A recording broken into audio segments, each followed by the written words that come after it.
Hey everyone, and welcome to this explainer. I am absolutely thrilled to have you here today. If you're joining us, it means you're a focused learner ready to tackle one of the most critical shifts in modern technology. Today, we're demystifying the impending Q-Day threat. But even more importantly, we're going to look at exactly what steps businesses and individuals can take right now to protect themselves. We're building an immediate, actionable roadmap to help you navigate the post-quantum landscape. Let's get right into it. I want to start by delivering a massive punch right up front. 102,000. Let that number sink in for a second. See, just a few years ago, experts estimated that a quantum computer would need around 20 million physical qubits to break standard RSA 2048 encryption. But recent breakthroughs in error correction, well, they've slashed that requirement down to roughly 102,000 qubits. The gap between current laboratory hardware and actual encryption-breaking capability is shrinking incredibly fast. And so, that brings us to this provocative, almost existential question: is your data safe from a computer that doesn't even exist yet?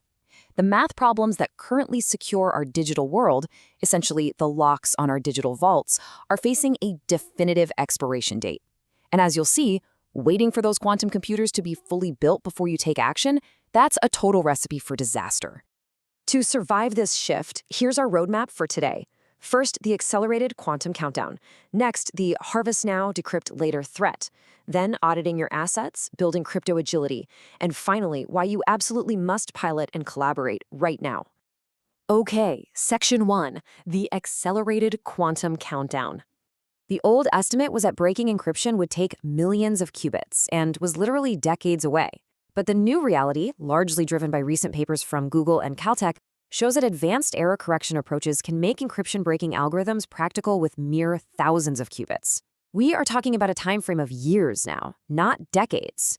The quantum threat has completely evolved from a sci-fi concept into a highly plannable, immediate engineering problem. Because the engineering is accelerating so rapidly, the administrative deadlines are already here. Just look at this timeline.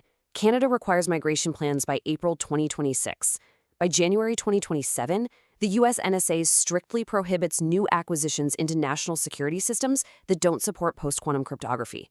Google has publicly committed to migrating its own infrastructure by 2029, and by 2030, NIST deprecates current algorithms entirely. The urgency to migrate isn't just theoretical anymore. It's administrative, and it is happening right now. All right, moving to Section 2, Harvest Now, Decrypt Later. Now, what's really interesting about this next concept, Harvest Now, Decrypt Later, or HNDL, is how it changes the timeline.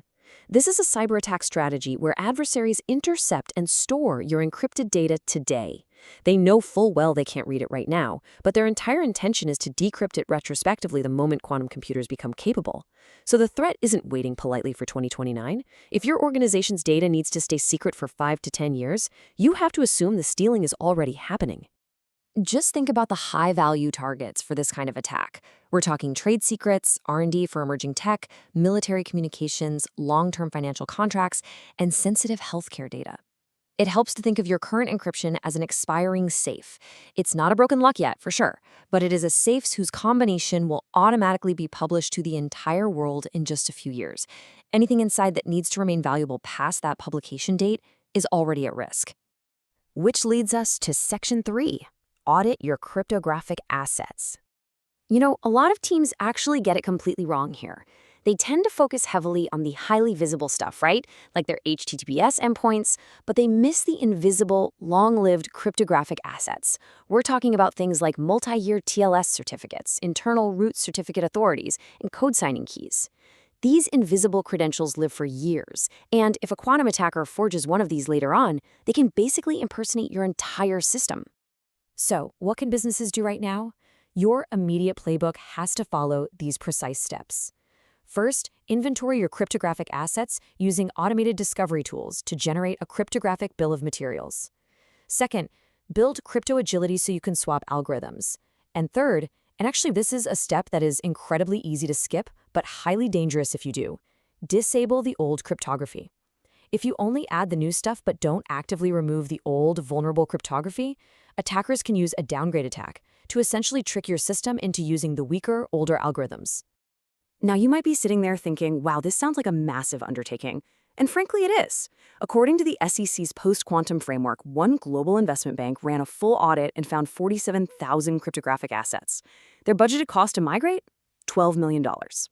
That proves that the cost of discovery and migration is certainly an expensive engineering strategy, but it is a completely plannable one.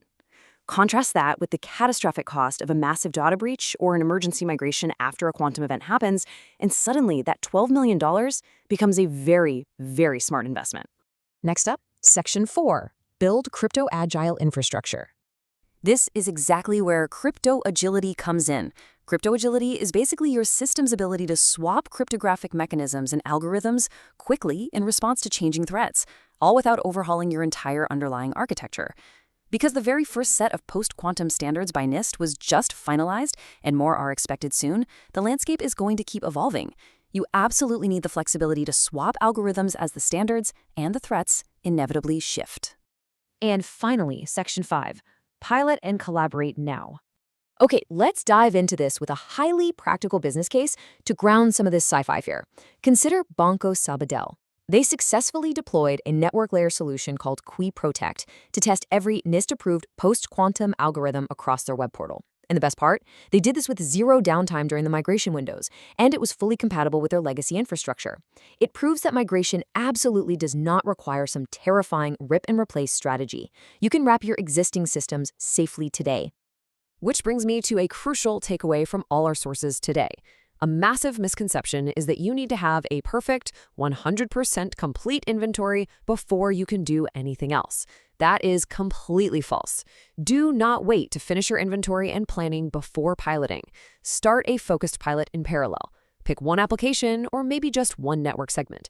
You want to learn what breaks in a low-stakes environment today, avoiding millions in misappropriated spending based on theory rather than practice. So, as we wrap up this explainer, I want to leave you with one final thought to truly crystallize this harvest now, decrypt later threat. Take a close look at your organization's digital footprint and ask yourself, what data are you leaving exposed today that will cost you tomorrow?